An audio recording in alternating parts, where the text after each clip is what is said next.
Vamos lá, pessoal? Muito boa noite para todo mundo que está aqui conosco e mais um pregão AGF+.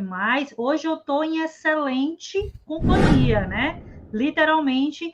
Primeiro, deixa eu dar uma boa noite aí para o Bruno, aqui do AGF Análise. Boa noite. E para o investidor também, né? Que o Bruno também é investidor, para o Felipe Ruiz, que está aqui conosco, que é sócio do AGF+. Boa noite, Vanessa Martins. Fala, Brunão. Boa noite para todo mundo. Você roubou minha fala, você falou que você está em boa companhia, eu ia falar exatamente isso. Privilégio estar aqui do lado de vocês dois, pessoal. Obrigado pelo convite. Né? Enfim. Tá. Hoje, vamos aproveitar, enquanto a gente está aqui no pregão, tá? Aproveita o pessoal aí no chat, coloque as dúvidas de vocês também. Vocês já viram aí que a gente vai comentar um pouquinho sobre TRPL4 e Taesa. A gente vai aproveitar que hoje também o Bruno está aqui conosco, e ele que também é responsável lá pelo AGF Análise. O rostinho do Bruno já é literalmente maratonando as temporadas de divulgação de balanço. Então, já vou começar logo com o Bruno, e aproveitando que ele fez toda a cobertura, né, e participou dos calls e etc., um pouco do que ele achou aí da temporada de balanço de TRPL4, mais precisamente. E outro ponto que eu queria que o Bruno complementasse foi que após a divulgação do resultado de balanço, as ações caíram mais de 3%. E eu quero perguntar justamente se o mercado exagerou ou não, né, nesse resultado de balanço, Bruno. Bom, vamos lá. Boa noite para todo mundo. Pessoal, também é um prazer estar com você, Felipe, com você, Vanessa. Falando um pouquinho aqui sobre TRPL, acho que assim, o resultado, de maneira bem sucinta e direta, para quem é assinante do AGF, sabe que hoje nós teremos lá no canal AGF+, AGF Análise, dentro da plataforma, nós teremos o PDF já liberado para vocês, mas dando um gostinho aqui, quando a gente investe numa transmissora, é difícil a gente ter grandes sustos. É um negócio muito redondinho, resultados bem previsíveis, sem grandes riscos. Então, TRPL, a ISOCETEP, ela acabou entregando para a gente aquilo que a gente esperava. Qual que é o grande ponto aqui que eu sempre gosto de lembrar das transmissoras?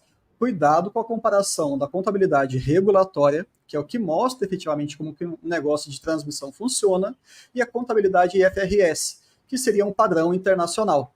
Tem um grande descasamento. Então, só para a gente já introduzir esse alerta, sempre que a gente fizer uma avaliação de transmissora no AGF Análise, é o regulatório. E por quê? Porque ele reflete mais aquele resultado da empresa em termos operacionais. Tudo bem? Se a gente for olhar rentabilidade, lucro, margem, tudo maravilhoso, tudo com bons números. Alguns projetos eles entraram agora, vão entrar, na verdade, em operação ao longo desse ano, e em 2023 também entraram. Vários lotes foram arrematados, eu até fiz aqui uma colinha, 3 lotes arrematados, 2 projetos energizados e reforços e melhorias, que é uma forma que você consegue aumentar a rentabilidade da transmissora, acabou acontecendo com o investimento recorde. Então pensa só, uma transmissora como a TRPL, arrematando novos lotes, aumentando a perenidade do negócio, e aquilo que ela já tem em mãos, ela aumenta a eficiência com os reforços e melhorias. É um negócio maravilhoso. Se a gente fizer uma pequena aqui, começando uma pequena comparação com Taesa, pensando em margens EBITDA, que é uma forma de ver a questão operacional do negócio, 85%, 84%, 90%. É inacreditável. Então, eu acho que assim, em linhas gerais, o que eu queria trazer de TRPL, tá? Nós temos ali um ponto muito preocupante que estava assim, chamando a atenção do investidor, que era aquela questão da alavancagem, né? Pô, essa alavancagem está subindo, isso pode comprometer dividendo. Putz, tem uma amortização de dívida muito grande no curto prazo. Chegou lá a Cariza, né, com toda a sua experiência, sua calma e sua elegância, devagarinho ela foi lá e fez a rolagem de dívida super normal, a alavancagem da empresa caiu bastante, então ela está mais saudável. E só para eu dar um respiro aqui e fechar com uma informação que talvez não seja tão boa, mas é que ficou bem subentendido que, infelizmente, teremos apenas um pagamento de dividendos nos próximos, pelo menos no próximo ano, em relação à TRPL. Felipe sabe muito bem disso, ele já é investidor já há mais tempo. TRPL costumava pagar mais vezes ao ano. Isso era interessante para a gente, mas realmente a gente acha que vai ficar apenas um pagamento. E a justificativa, já para fechar esse assunto, é por conta do juros do seu capital próprio. Quando você concentra em um pagamento e deixa isso no final do exercício, você consegue otimizar ao máximo o benefício fiscal. Então, Eu, particularmente, enquanto investidor, fiquei chateado por conta dessa frequência, né, reafirmação de uma frequência baixa, mas os números não tem como reclamar. Para mim, foram maravilhosos. E respondendo você, Vanessa, rapidamente em relação ao comportamento da Bolsa, eu não sei vocês, mas eu já abri mão já de tentar entender o mercado no curto prazo. Não faz sentido. Foi até bom que ela fez essa pergunta. Eu fiz essa provocação, na verdade. Eu acho entendeu? que ela já esperava exatamente essa resposta. Porque, assim, um negócio redondo começa a cair, você fala, gente, o que está acontecendo? Tem uma DataX, que teoricamente uma empresa ali entrou na DataX, começa a subir também a ação, empresa muito excelente. Enfim, existe uma irracionalidade no mercado, e acho que para a gente, né, jacaré raiz, a gente tem que aproveitar. O que você achou? O que você entende dessas transformações de curto prazo, Felipe? Não, Brunão, eu concordo totalmente. E assim, a temporada de resultados, uma coisa que eu sempre falo é que tipicamente são janelas de oportunidade muito boas, né? Para você que está ou com caixa ou querendo comprar alguma coisa, enfim. Porque muitas vezes uma empresa que você está de olho, ela acaba sendo alvo de uma irracionalidade baseada na interpretação dos analistas, dos atores do mercado ali, e muitas vezes acaba aparecendo uma oportunidade fantástica, né? Então, eu pego o exemplo clássico, aquela empresa que teve um resultado espetacular, mas que ficou abaixo da expectativa do mercado. Então, o que o mercado faz? Muitas vezes bate nessa empresa por causa disso, apesar do resultado espetacular. Então, se uma empresa ela está melhorando, ela está apresentando um bom resultado, que em teoria deveria ajudar a maximizar o valor dela, e ela está caindo, significa que a tua margem de segurança está ampliando e ela pode ser alvo de um aporte, né? Então, eu acho que esse é o primeiro comentário. Mas, voltando ali para a questão das transmissoras e o endividamento, acho que você falou muito bem, levantou algumas preocupações em algum momento, né? O endividamento da TRPL, eu diria até que o da Taesa também, né? Sim, se eu não me engano, a Taesa está até mais endividada hoje do que a TRPL. Quase 4 vezes. Eu ia falar 5, pois é, então quase 4 vezes. 4 vezes EBITDA, né? Para quem não sabe. Uhum. Então, é importante a gente entender, pessoal, a dinâmica de um business de transmissão, né? Porque essas empresas, elas têm uma previsibilidade no fluxo de caixa gigantesco, ou seja, uma vez implantado o projeto, elas vão ser ótimas geradoras de caixa com alta previsibilidade. Então, o que isso quer dizer? Que ela não depende de momento de mercado, ela não depende de clientes, etc. Ela já tem a receita contratada. Então, quando você olha o endividamento numa transmissora, e aí eu não estou nem falando de perfil da dívida, né? Porque muitas vezes é uma dívida muito mais barata, com um cronograma de amortização muito mais suave, enfim. Mas esse endividamento, ele costuma vir num pico e depois ele vai reduzindo e estabiliza à medida que o projeto é implantado. Então, por exemplo, você pega a TRPL, né, a CETEP, a ISA-CETEP, eles ganharam 3 lotes grandes nas concessões e eles têm que implantar, ou seja, é um momento de pico de endividamento para concluir o projeto. Uma vez concluído, ela volta a operar em regime e isso deixa de ser uma preocupação. Então, por exemplo, você pega um endividamento numa empresa cíclica, né, Brunão, né, Van? É uma situação completamente diferente. Uma Braskem, uma Uzi Minas, uma própria Petrobras ou Vale, enfim. Então, eu acho que esse disclaimer é importante para a transmissora. Sim, sem dúvida. E só para complementar, esses 3 lotes eles dão 5,6 bilhões de reais. E para quem ainda não acostumou um pouquinho com essa dinâmica do desembolso, não é porque arrematou que de repente vai gastar esses quase 6 bi. Não é assim. Faz todo um projeto, licenças ambientais, etc. E isso vai ser diluído, esse investimento, nos próximos 2, 3 anos. E aí entra a capacidade de gestão, que o próprio Felipe estava dizendo, na questão de cronograma de amortização. Seria basicamente assim, quando é que eu vou pagar? É isso. Então, se eu tenho uma receita previsível, eu consigo me planejar. E a Taesa e a TRPL, para mim, são exemplos muito bons disso. Na hora que você pensa que vai passar por uma situação um pouquinho mais complicada, faz uma rolagem de dívida, negocia com o mercado e volta a ter aquela tranquilidade. Aquilo que a gente investe, né? A gente quer paz e tranquilidade. Então, eu não sei. Você, Vanessa, quando você compra alguma transmissora, você fica preocupada, um pouco receosa, roendo unha?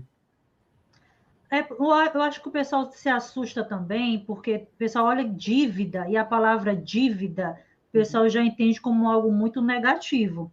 E dentro de uma empresa listada na Bolsa, por exemplo, de qualquer negócio, uma empresa ela pode contrair uma dívida ou se alavancar dentro de um certo grau de estabilidade saudável, digamos assim, para impulsionar o seu negócio, um novo projeto ou algo nesse aspecto. Então, nem sempre a dívida que você vê lá descrita é algo ruim. Então, depende como ela está sendo ajustada dentro do balanço, dentro do negócio, como é que está sendo conduzido.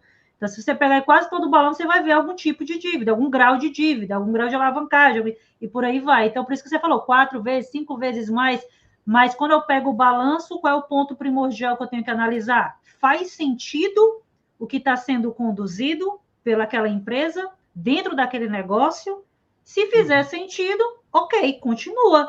Né, fica tranquilo com relação a isso. O importante é dormir tranquilo, né? Mas faz parte. Outro ponto que eu vi, inclusive, Felipe, que estava muito investidor, e você como executivo, né, que tem muita experiência também na área, eu vi o pessoal quase, literalmente, muita mensagem, nossa, acabei de ver que o CEO executivo da Taesa fez uma carta renunciando esse, aquilo, outro. E aí eu ia te perguntar, um executivo saindo de um cargo ou de Taesa ou de qualquer outra empresa, é uma coisa tão incomum assim para ficar preocupado? Ô, Van, eu vou te dizer que no passado eu já me preocupei muito com isso, né? E eu posso dizer que eu já pude ver várias trocas de CEO, de CFO, de presidente de conselho ao longo dos anos que eu invisto nas empresas listadas. Então, só para dar um exemplo, tem vários. Quando o Wilson Ferreira saiu da Vibra, ou melhor, saiu da Eletrobras. Não, saiu da Vibra, né? Perdão, saiu da Vibra para ir para a Eletrobras. É que hoje ele não está mais na Eletrobras. Então, ele estava na Vibra, conduzindo um projeto fantástico, e saiu para ir para a Eletrobras. E assim, o mercado assustou, bateu no papel, todo mundo ficou desesperado. E assim, a gente, quando compra uma empresa, a gente tem toda aquela análise que a gente faz, tanto qualitativa quanto quantitativa, mas no qualitativo, você vai olhar se a empresa tem um bom negócio, se é um negócio de margens e retorno interessante, se ela é bem gerida, se ela tem controlador confiável, etc. E dentro do bem gerida, a gente tem que olhar sempre para uma equipe de gestão competente. Então, o CEO, ele é só uma peça, ele é o maestro daquela orquestra lá, vamos dizer.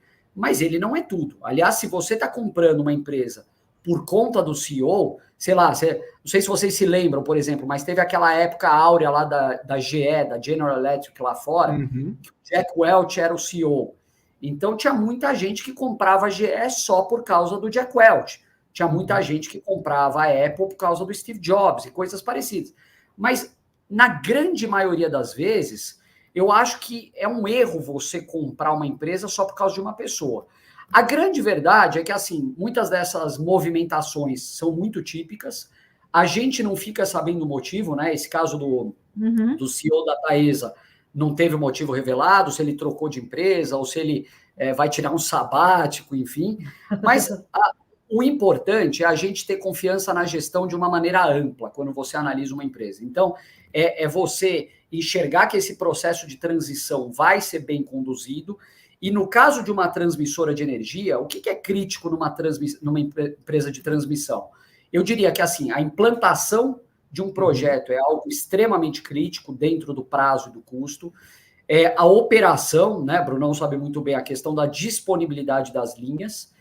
E, acima de tudo, que isso vale para qualquer empresa, não só para a transmissora, a questão da alocação de capital eficiente.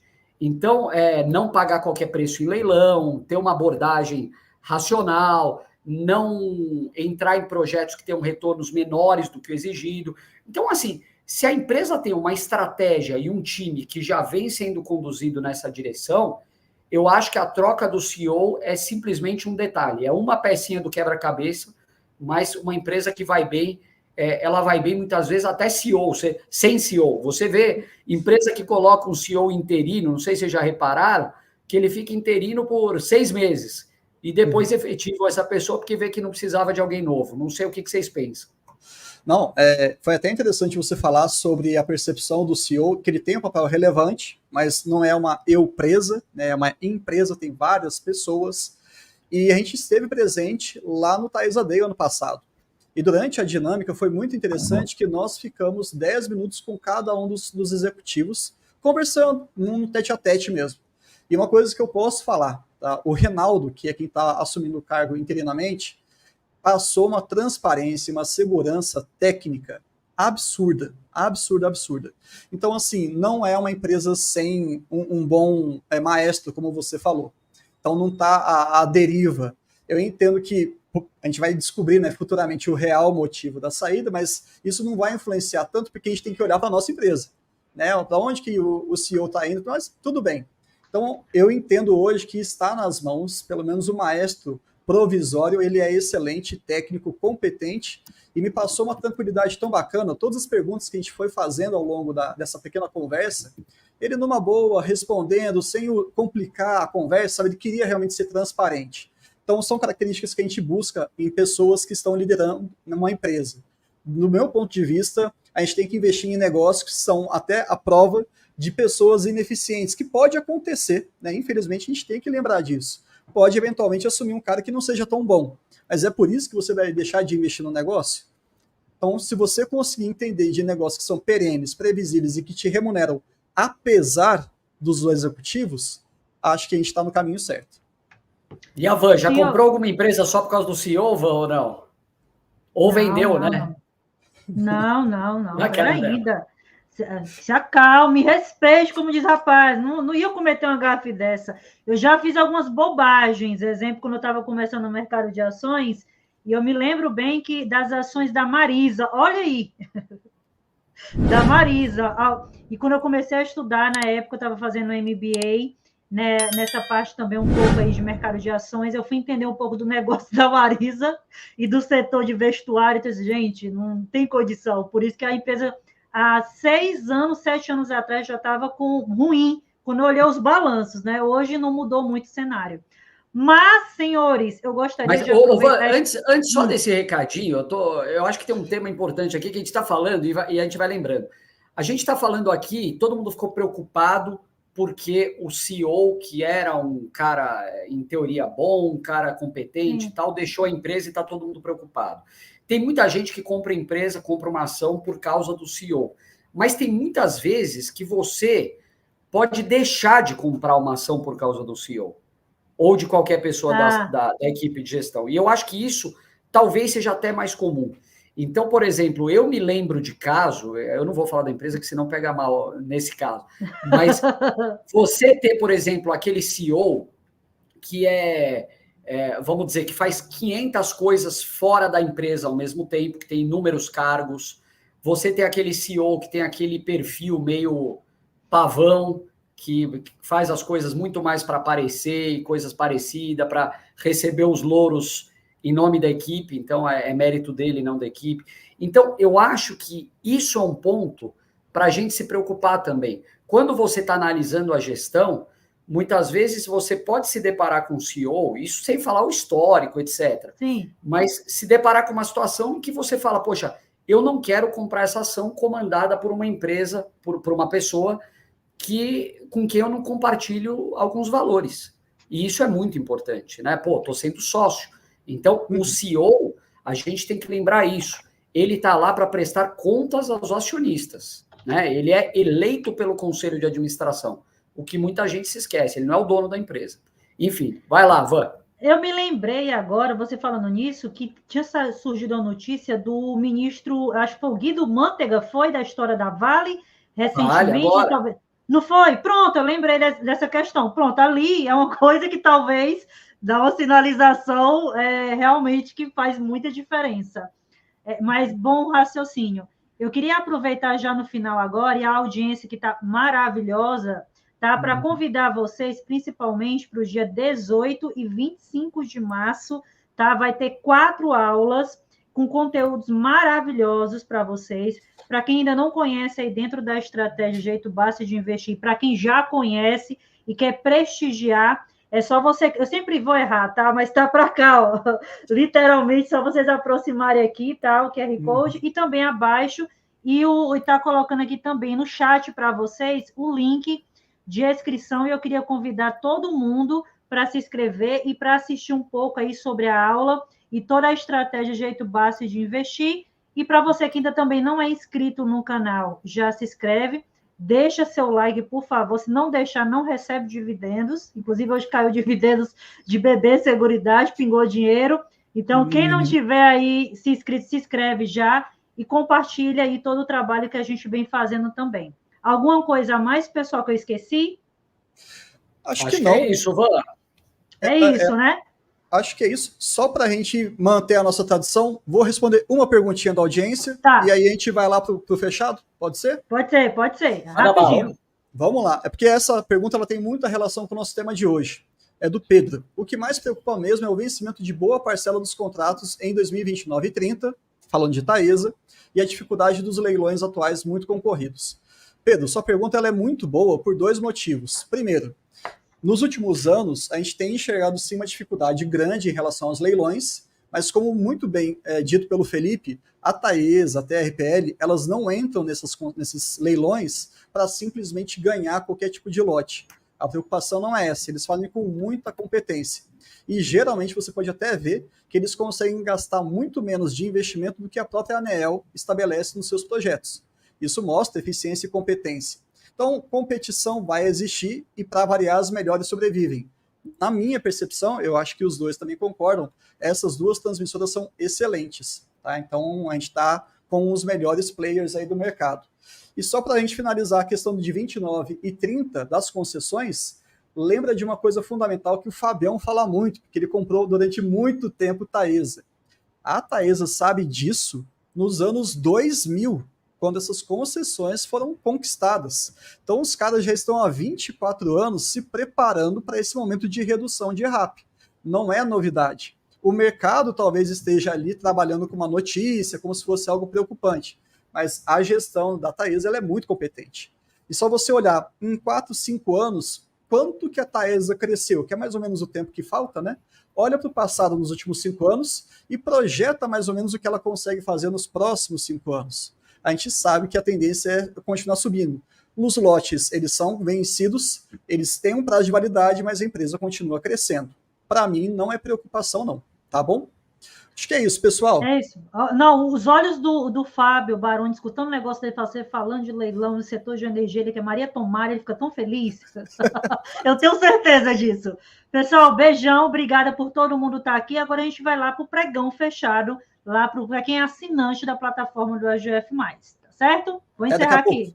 É muito importante vocês se inscreverem no canal, porque ele representa a nossa voz, tá entendendo? Nós não temos uma didática tão fundamental e tão objetiva como tem aí o canal. E o canal ele é um órgão de divulgação que procura não adivinhar, mas transmitir aquilo que realmente é importante que os senhores saibam para se conduzirem de uma forma positiva no mercado de valores.